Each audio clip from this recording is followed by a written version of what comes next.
c'est un sport de combat, mais qui allie bien le contrôle de soi et une certaine maîtrise corporelle. Une maîtrise corporelle qu'apprennent tous les Coréens dès leur plus jeune âge, car là-bas, en Corée, le taekwondo est une véritable institution. C'est un art martial traditionnel et aussi une discipline de vie. Mais attention, le côté sportif existe. En compétition, les Coréens dominent et à chaque fois lancent un défi au monde entier. Un défi que Mickaël Meloul a relevé dès l'âge de 11 ans.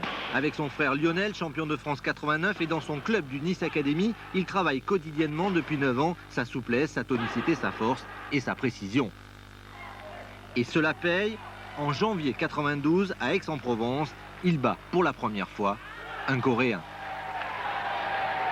Pour lui, c'est le déclic. C'était important parce que bon, je venais de passer senior, je n'avais que 18 ans.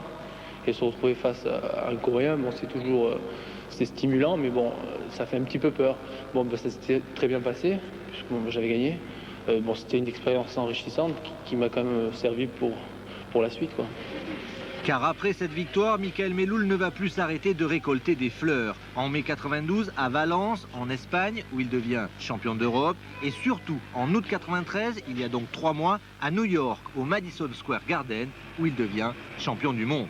Plus de 80 pays représentés, 6 combats dans la journée et seulement 2 titres qui échappent aux Coréens, 2 dont celui des mi-lourds. Ça fait chaud au cœur de voir des actions qui ont été prises comme ça, des clichés. Tout ça pour ce métal, quoi, la médaille. Une médaille et un titre mondial que Mickaël Meloul remettra en jeu en 95 au Caire, en Égypte. Mais d'ici là, il y aura des compétitions et là, c'est sa suprématie dans la catégorie qu'il défendra, comme ici à Saint-Maur, aux Internationaux de France. Les Internationaux de France, c'est l'une des plus importantes compétitions nationales de taekwondo. Le public répond toujours présent, les athlètes viennent de nombreux pays et le spectacle est garanti. Encore plus cette année puisque c'est la première apparition en France de Mickaël, plastron bleu, depuis son titre mondial. En finale, il est opposé à un Belge, Christian Bricmont, 5e au championnat du monde. 3 reprises de 3 minutes pendant lesquelles le Français va démontrer toute l'étendue de son talent, avec des coups de pied directs, avec des coups de pied retournés dans le plastron ou dans la tête, qui font souvent mouche.